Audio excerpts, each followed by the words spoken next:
How's it going, everybody? Wild Man Wess here. And I'm Jefe. And welcome to our first on-location episode of What's Your Poison. Today we are at Jefe's stomping grounds of Lock Mule. It is one of the locations of Tangled Roots. Tangled Roots Brewing Company. They are based out of Ottawa, but have a multitude of locations at this point. And we're just getting more, but we make beer here. And we make beer at the Ottawa location. Today is Tangled Roots' 6th year anniversary. So we wanted to celebrate by showing off the anniversary beers that we're releasing today. And not just that, but there is one thing that we have. We have two different styles of the same beer, and we haven't done a beer versus in a while, so we're going to add that on top of it. And apart from that, while we're doing some of these beers, I'm probably going to be asking a few questions at Jefe because, you've got a lot of knowledge in this place. So I'm going to I would hope so. I would hope I have knowledge of this place. So let's get started. Tell me a little bit about these beers. Cool. So the first one we're going to go with, because we always go with lightest to darkest, is one that we brewed here at this location. It was in that tank, and now it's in that tank, so that we can sell. That's a bright tank, and we literally have that tank set up to our draft system. This is a sour. This is called Blackberry Vibes. It's a blackberry sour, and it's made right next to where we're standing right now.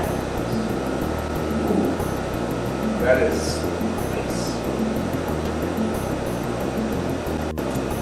Oh.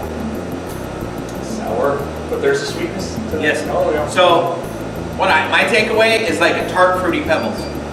Is what I get from it.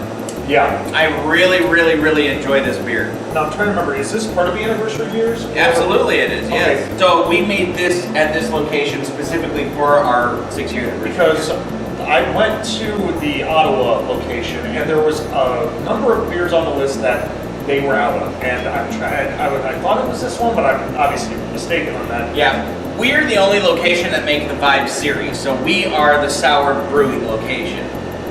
So all of our beers that we make here that are sours, we keg them up and then we send them out to the other locations. Okay.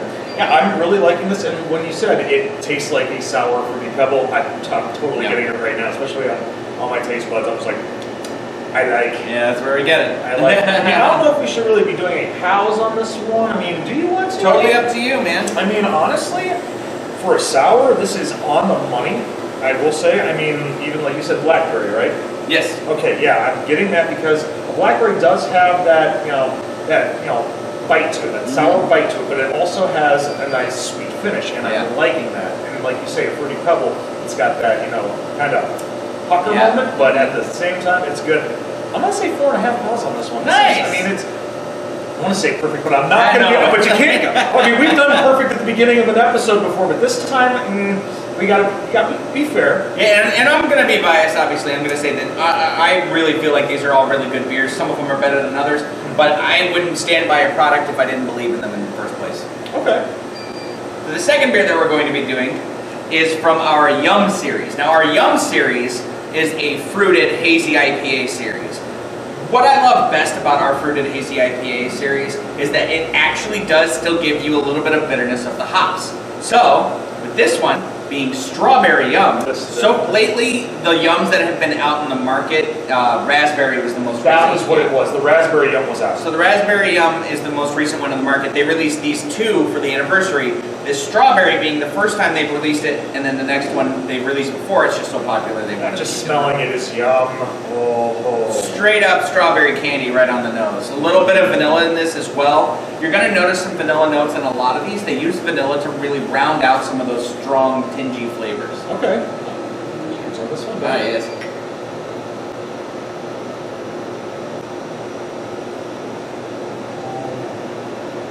Yeah. It's more like strawberry cream. With that vanilla that's in there, it tastes more like a strawberry cream. But it is definitely more of that strawberry puree flavor, not necessarily like fresh strawberries, which is fine. Purees are easier to carry flavor through a beer. Okay. Well, right before we decide to grade this one, I'm going to pick your brain a little bit. I've got to ask you a question. Yes. So, I've noticed with a lot of different channels out there that do interviews with people at breweries, they all have different brewing methods. Sure. What would you say, like, in a nutshell, is the best way, or like how you brew your beers? Like one of the things that puts you above other people, or makes you different than other people? I would have to say that it really starts with the brewing crew that we have. They have a lot of passion, they have a lot of backgrounds where they've come from different breweries and they've kind of come together. That's kind of a part of the name Tangled Roots, is that all these people from all different backgrounds came to work together. And so it's all these intertwined and tangled roots of the world kind of coming together and making this brewery as amazing as it is. Outside of that, we do have, and this is only a 10-gallon batch, the boil tank and everything. This is the boil for what you put the wort in to like cook everything up. Once it cools down, we add our souring yeast. So we do make our sours are kettle sours. So that means that they are soured within the kettle. It's not spontaneous fermentation, which is totally fine. Very useful. But the fact that we can do everything within 10 feet of each other is pretty awesome. So I think that makes this location unique in its own. But besides that, I would definitely say that the crew and their passion for the project. Like you said, with 10 feet between each other, I mean, that definitely gives you a lot more room for multitasking. Yeah. Well, and then you end up with a whole lot of these hoses everywhere, which is a lot of fun. A lot of making sure you don't trip and fall on things. Fair enough. All right, now it's time to grade this one. I mean, I like the flavor profile. It might be a little too, you know how I've always had that issue, like if I'm drinking a little too fast or something, it might be a little hearty, almost like an IPA. I'm starting to get that, carbonation in my chest. Sure. So it does downgrade a little bit. I'm gonna say probably about a 4, maybe a 4 1/4 pound on this one, because like I said, it's YUM for a reason, but at the same time, sometimes the stomach doesn't always agree. That's so true. Cool. Well, this next one is also from the YUM series. This is one that they've released before, but because of its massive popularity, they brought it back for the anniversary. This is Blueberry YUM.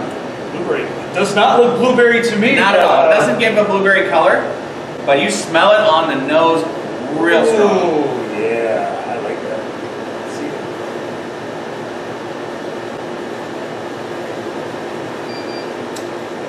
see. Super blueberry. That's like blueberry cereal.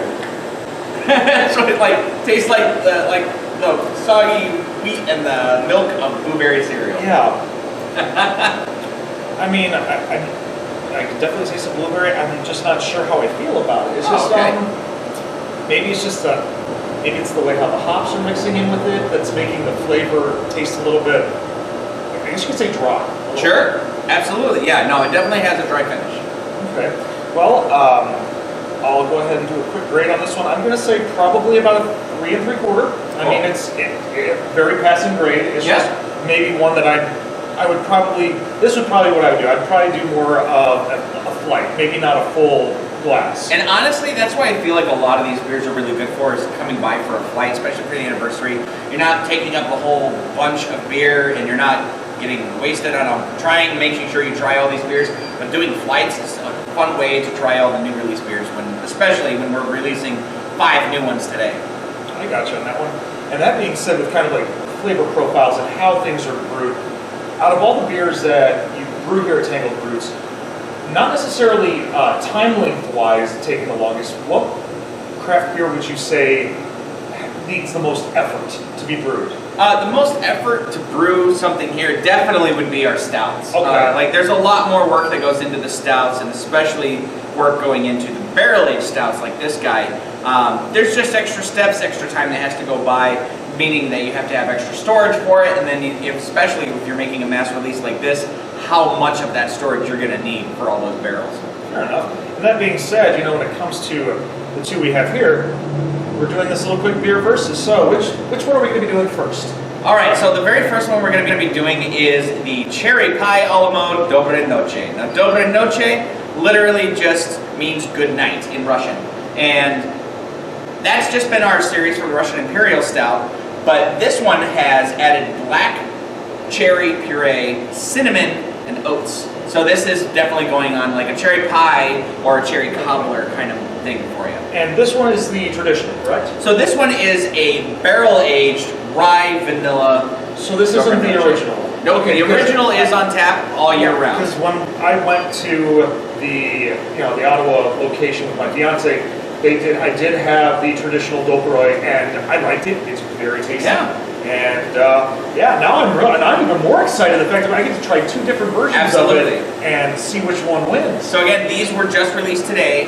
So You can buy 12-ounce bottles at any location right now, and it should be on draft at all locations as well today. So who knows how long that's going to last, but this is definitely going to be fun. Well, before I leave, I'll be sure to get some. Yes. So this is the first one. This is the cherry pie a la mode. So it's got the vanilla, cinnamon, and black cherry in Russian Imperial style.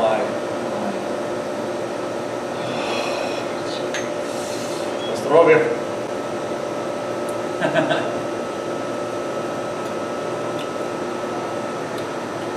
Strong on that, like the tart of the black cherry, and that mellowness of that black cherry too. Yeah,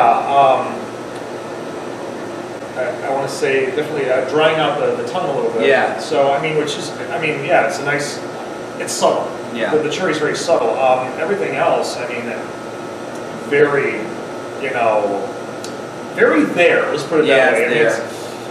It's noticeable. Yeah, I mean, I get some of the artificial kind of flavor to it, but I mean, knowing that we use puree, I think it's just because it's a black cherry, where we're getting kind of like a weird tannin flavor to it as well. And then the cinnamon in there. Those kind of like, they pile on top of each other. I think it's good. I would say a lot of cooks in the kitchen, so to speak, or a lot of, Sure, a lot of ingredients trying to come through in the same beverage, yeah. Not necessarily a lot of cooks in the kitchen, but a lot of ideas in the tank. Yeah, there you go. Something like that. Yep. It's tasty. I just don't know. I mean, I don't know if it holds up to the OG though. It's true. The original is pretty good. Oh yeah. For this one, I'm going to go ahead and say 3.5. All right. What about you? Oh, me? I mean, like, because we got to figure which one wins, Right. Oh no. I can't just give my rating and I already know which one wins, but yeah, I'm ready to go to the next one. Oh yeah. Okay. So tell us a little bit about this one. The Suburban Barrel. So this one is barrel aged in Whiskey Acres rye barrels. Ooh. So that's where we get the rye from the vanilla rye. But then they obviously add a lot of natural vanilla bean into the ingredients as well. So this one, this one definitely kind of, for me, and I'm not gonna lie, before even tasting it, this one takes the cake. But that's kind of the point. Even over the OG? It's got the gold top for a reason. This is the anniversary beer when we're talking about all of our anniversary beer releases. Now, to be fair, I think the Blackberry Vibes is a fantastic beer, and I think it's really awesome that we get to celebrate it with our anniversary. This one was made specifically for today. Okay, I'm excited.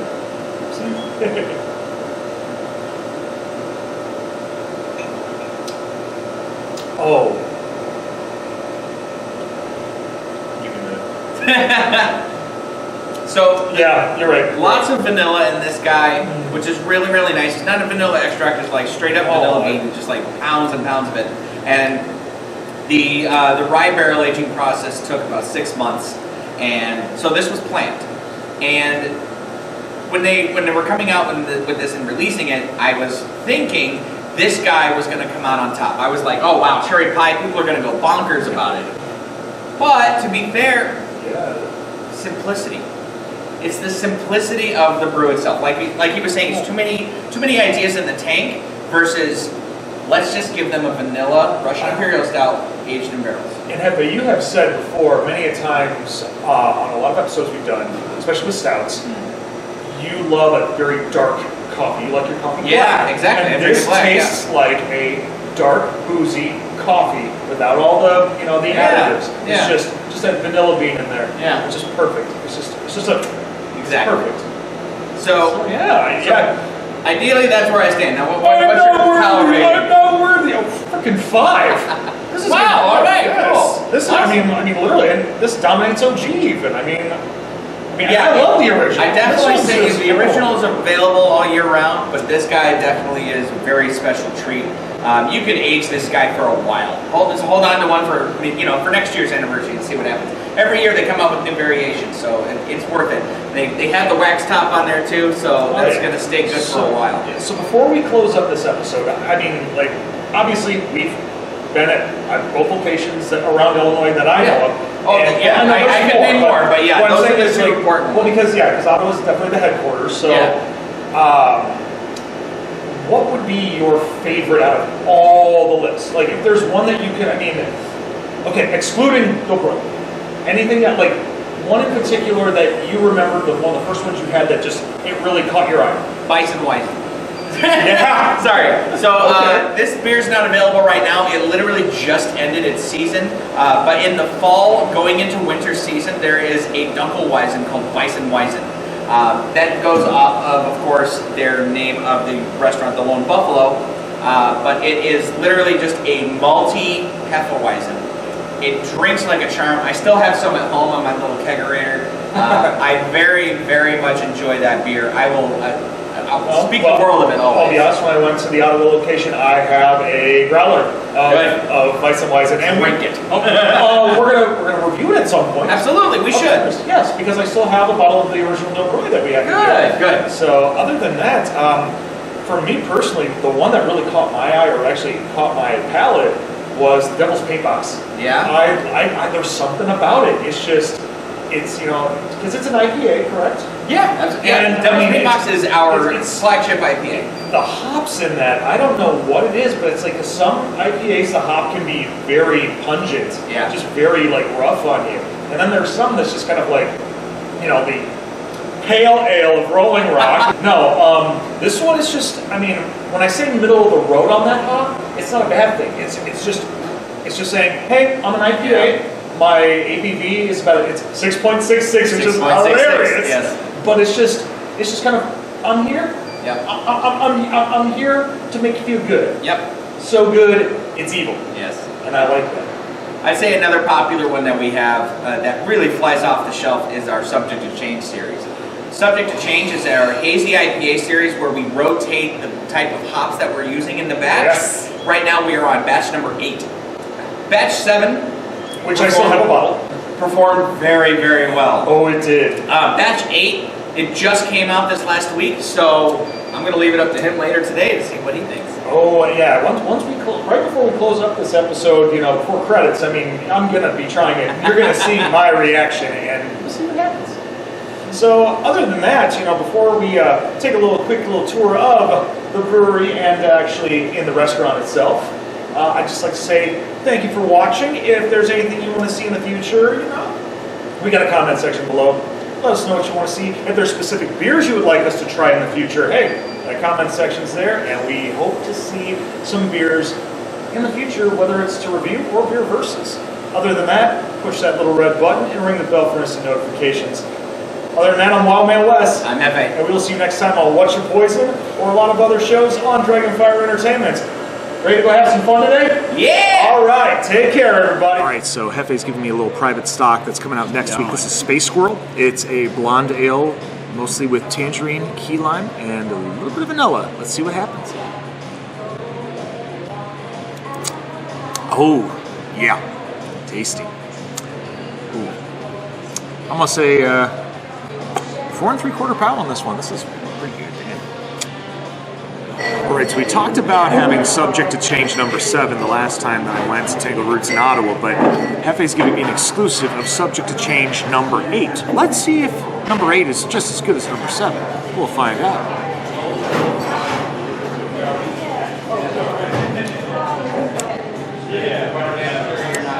Not bad. It's actually really good. Number 7 is probably still my favorite, but this one I would definitely say 4.5 pounds. This one is, you know, very tasty. It's nice on that hop. That hop is nice and just to the point, and I like that. So, very nice job.